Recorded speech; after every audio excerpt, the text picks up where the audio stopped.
Next ball game should be a good one. I'm talking about the Ravens at the Giants, 1 o'clock Sunday. Baltimore's -5, totals 44.5. And even though the G-men have looked really good this year, they're going to have a tough time slowing down Lamar Jackson.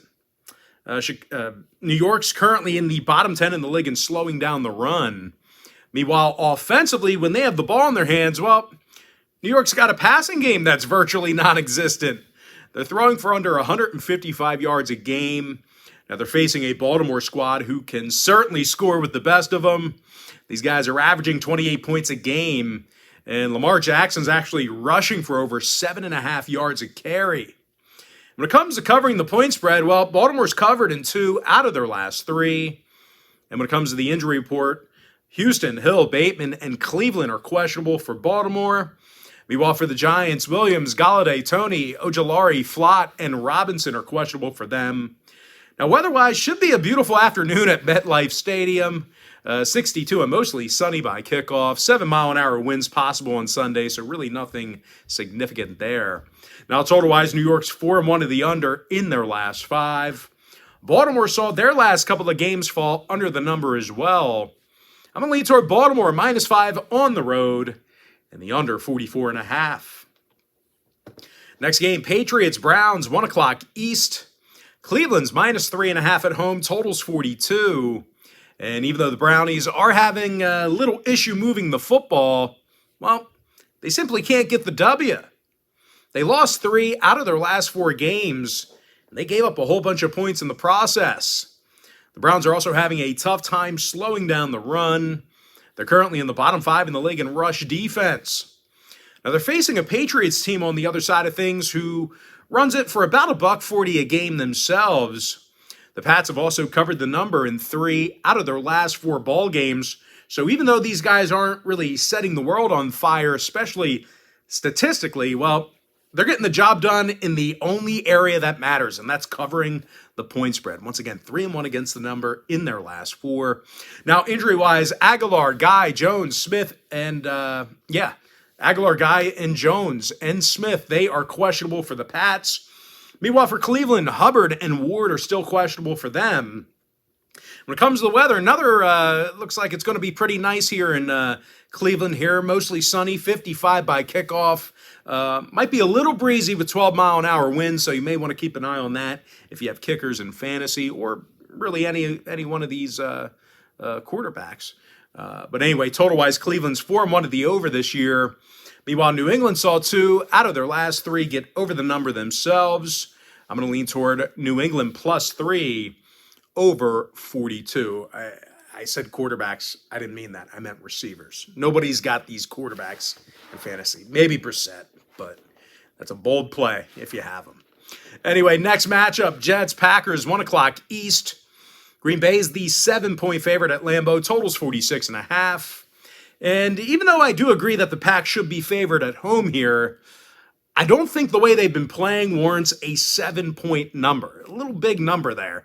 These guys have been quite lackluster on offense as they're scoring just 19 points a game.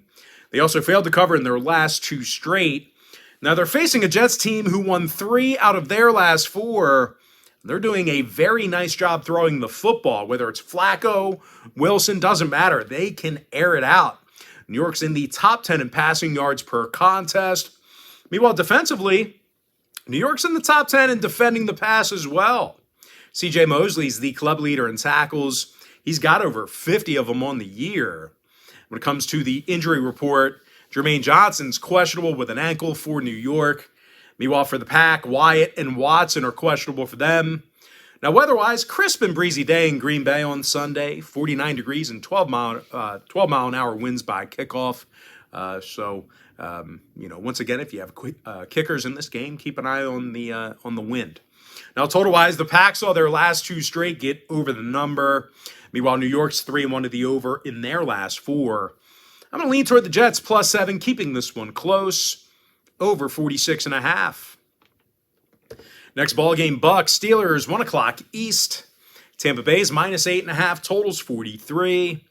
Now, I do think the Bucks should be able to light up this Pittsburgh defense. They're currently in the top 3 in passing and Tom Brady's thrown only one pick all season long, and if he continues to get these really ticky-tack roughing the passer calls, well, that's good news for Bucs backers. And really, if you think about it, guys, the strength of this Buccaneers franchise this year, it's actually their defense. These guys allow just 16 points a game, and they're in the top 10 in fewest yards allowed. They're facing a Pittsburgh squad who scores only 15 points a game themselves, and they've done very little to establish the run. They're rushing for just 88 yards a game on the ground. And if you think the Steelers' defense can bail them out, just keep in mind, the Steelers' D is allowing more passing yards a game than most teams in the AFC right now. Now, injury-wise, Ogunjobi, Witherspoon, Sutton, Edmonds, Wallace, and Freiermuth, they are questionable for Pittsburgh. Meanwhile, for the Bucs, Jones, Ryan, Brait, Perriman, Davis, and Murphy Bunting, they are questionable for them. When it comes to the total, Tampa Bay's 4-1 at the under to start the season. Meanwhile, Pittsburgh saw 3 out of their last 5 fall under the line. Not sure why I didn't include the weather report in that one, especially in a place like Pittsburgh. Sorry, guys, I don't know what the weather's going to be like, but I guess when I did my notes, it really it didn't matter. I factor that into my picks.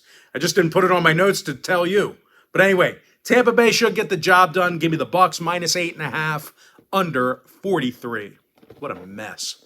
Next game, Jacksonville, Indy, 1 o'clock East. The Indianapolis Colts are minus 3, totals 41.5. And even though the Colts won 2 out of their last 3, they're really having a tough time running the football. They're averaging just 91 yards a game on the ground. They're scoring fewer points a game than any other team in the league. Now, they're facing a very tough Jacksonville defense, who's arguably the best in the AFC South. These guys are giving up only 16 points a game, and they're allowing fewer yards a game than most teams in the AFC. Josh Allen has 3 sacks, 5 TFLs, and a couple of forced fumbles from that linebacker spot. Meanwhile, Devin Lloyd leads the team with 49 tackles, along with a couple of picks. Now, injury-wise, Barch and Fatukasi are questionable for the Jags. Meanwhile, Kelly, Leonard, Lewis, Hines, Doolin, Blackman, Taylor, and Pay are questionable for Indy. Now, total-wise, Indy's gone 5-0 to the under to start the season. Meanwhile, Jacksonville saw 2 out of their last 4 stay under the number themselves. I'm going to lean toward Jacksonville plus 3, under 41.5. Next ball game, it is going to be Vikings at the Dolphins, 1 o'clock Eastern start time. Minnesota's minus 3 on the road, totals 45. Now, the Vikes are on a 3-game winning streak, and they scored 28 points or more in all of those victories. Kirk Cousins is 9th in the league in passing yards, and he's getting a ton of production out of Justin Jefferson. The wide receivers averaging well over 100 yards a game receiving. Meanwhile, as a team, the Vikes are in the top 10 in the league in total yards per contest. They're facing a Miami defense who has a tough time slowing down the pass. These guys are allowing over 275 yards a game through the air, and they're giving up nearly 27 points per contest. Meanwhile, offensively, this is one of the worst rushing teams in the AFC.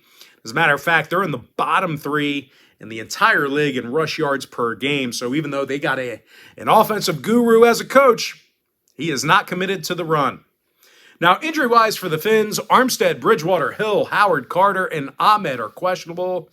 Tua still very doubtful with CTE. Meanwhile, for the Vikes, Booth and Naylor are questionable for them. Now, weather-wise, going to be a hot one in South Florida on Sunday. Going to be 83 degrees. Might see some wind in the double digits. When it comes to the total, the Finns saw overs against the likes of the Jets and the Ravens.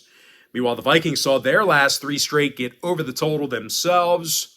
I'm going to lean toward Minnesota minus 3, over 45. Next matchup, it is going to be Niners at the Falcons, 1 o'clock Eastern start time. San Francisco's minus 5.5 on the road, totals 43 and a hook. Now, the Niners have won 3 out of their last 4, and they failed to cover only once during that stretch. Now, they're also playing some of the best defense in the game right now. They're allowing a league best 12 points a game, and they lead the NFL in fewest yards allowed per contest. Charvarius Ward, he's second in the league in PDs with 8 of them. He's also got 26 tackles from that corner position. Meanwhile, Nick Bosa is leading the league in sacks with 6 of them. And if you're still skeptic about Jimmy G on the offensive side of things, I get it. I understand. I don't know why. Guy does nothing but win, but I get it. People are skeptic. Media tells you he's not that great. But if you're still skeptic about Jimmy G on the offense, it really doesn't matter because these guys love to run the football. They're gaining just about $140 a game on the ground. That's really their strength, running. They're facing an Atlanta defense who's allowing just about 400 yards a game. And when they do have the ball in their hands, these guys are absolutely no threat throwing the football. They're in the bottom 3 in the league in passing yards per contest. Now, injury-wise, Walker and Pitts are questionable for Atlanta. Meanwhile, for San Francisco, Gould, Ward, Croft, Armstead, Moore, Bosa, and Kinlaw, they're all banged up a little bit. Mosley is also out for the season with an ACL.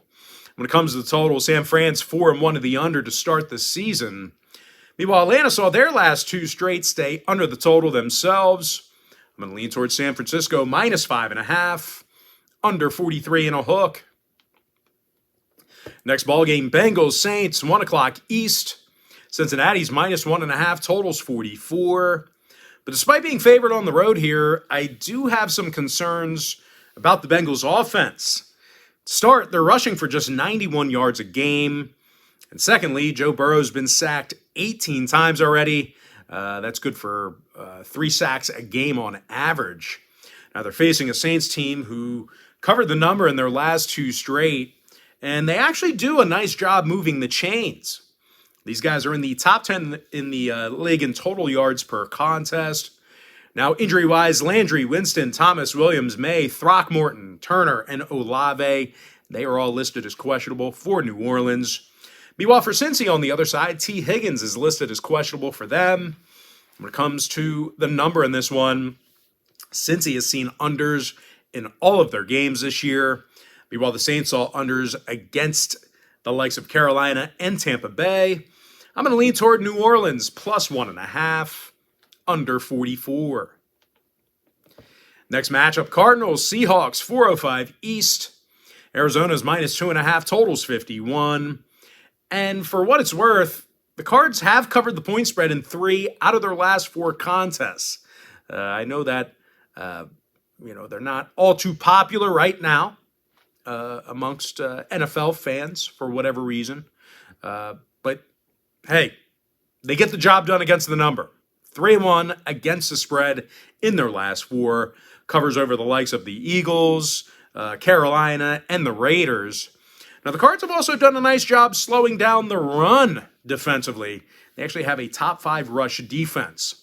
Budda Baker and Jalen Thompson, they've combined for nearly 75 tackles between the 2 of them. They're facing a Seattle team who took the loss in 3 out of their last 4. And they allowed 27 points or more in all of those ball games. These guys have significant problems on defense. And matter of fact, this Seahawk D is giving up more yards a game than any other club in the NFL. Now, injury-wise, Coleman's questionable for Seattle. Penny's out for the season. Meanwhile, for Arizona, Prater, Hudson, Vigil, Connor, Williams, Mullen, Lawrence, and Ward are questionable for the Cardinals. Now, weather-wise, kind of strange. It's going to be clear and warm in Seattle on Sunday. Looks like an unseasonably warm 75-degree day with very little wind and clouds. Should be a beautiful one in the state of Washington. Now, total-wise, the Seahawks did see their last 3 straight all get over the number. No real surprise there. Haven't been playing much defense. I'm going to lean toward Arizona minus 2.5 over 51. Next ball game, Panthers at the Rams, 4:05 East. The LA Rams are minus 10, totals 40.5. And as bad as Carolina is, well, I just don't think the Rams are anywhere near good enough to lay double digits right now. Maybe they will be by the end of the season, but as of right now, I just can't lay double digits with them. They're scoring only 16 points a game, and they're dead last in the league in rushing. When it comes to covering the point spread, they haven't done that much this year either. The Rams are just 1-4 against the spread overall for this season. Now, injury-wise, Shelton, Long, Rapp, Edwards, and Durant are questionable. Meanwhile, for Carolina, Woods, Mayfield, Louvu, Chenault, Sullivan, Oliver, and Horn, they are listed as questionable for them. When it comes to the total, 3 out of Carolina's last 4 fell under the number. Meanwhile, the Rams are 4-1 to the under in their last 5. Smells like a 10-3 game to me. I'm going to lean toward Carolina plus 10, under 40.5. Next matchup, it is going to be Bills at the Chiefs, 425 East. Buffalo's minus 2.5, totals 54. Well, guys, we got 2 really good teams who can move the football. Easily the best 2 quarterbacks in the game right now. When it comes to the injury report for Kansas City, Bucker, Dana, and Wharton are questionable for the Chiefs. Meanwhile, for Buffalo, Poyer, Kumro, Crowder, McKenzie, Edmonds, Knox, and Benford, they're all questionable for them. Now, weather-wise, comfortable and slightly breezy for kickoff. Should be about 64 degrees with 9-mile-an-hour wind. Partly cloudy skies as well in Kansas City. When it comes to the total, KC saw unders in 2 out of their last 4 ball games. Unders against the likes of Indy and the Chargers. Meanwhile, Buffalo saw their last 3 straight fall under the line themselves. And if you want to see whether I'm betting on the Bills or the Chiefs in this one, this game's being featured as one of my NFL tier package bets on my website, and the link for that play is in the description section below. But as far as making a free pick is concerned, I'm going to lean toward the under 54 in that game. Next matchup, little Sunday night football. I'm talking about the Cowboys at the Eagles, 8:20 Eastern start time. Philadelphia's minus 5, totals 42.5. Now, when it comes to the total in this one, the Eagles saw 3 out of their last 4 ball games fall under the total. Meanwhile, the Cowboys have seen unders in all 5 of their games this season. And when it comes to the weather, well, what do we got here? Weather-wise, I don't know. Didn't put it in my notes. Figure it out yourself. Man, that's bad. Now, injury-wise, Maddox, Elliott, Mailata, Scott, and Dickerson, they're all questionable for Philly. Meanwhile, for the Cowboys, Peters, Prescott, Schultz, and Bohanna are questionable for them. You know, we just added the weather element, the weather segment to our picks here this year. We've never done weather.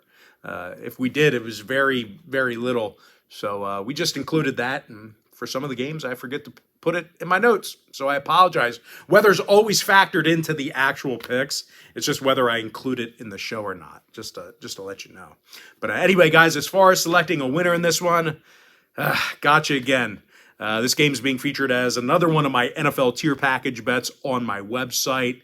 So if you want to see whether I like the Cowboys catching points on the road or if I like the Birds laying 5 at the link, there's only one way to find out, and that's to sign up for my NFL tier package bet on my website. Once again, the link for that play is in the description section below. I got to pay the bills somehow, so sorry I can't give you a winner in that one. But as far as making a free pick is concerned, we'll give a lean on the total. I'll lean toward the under 42.5.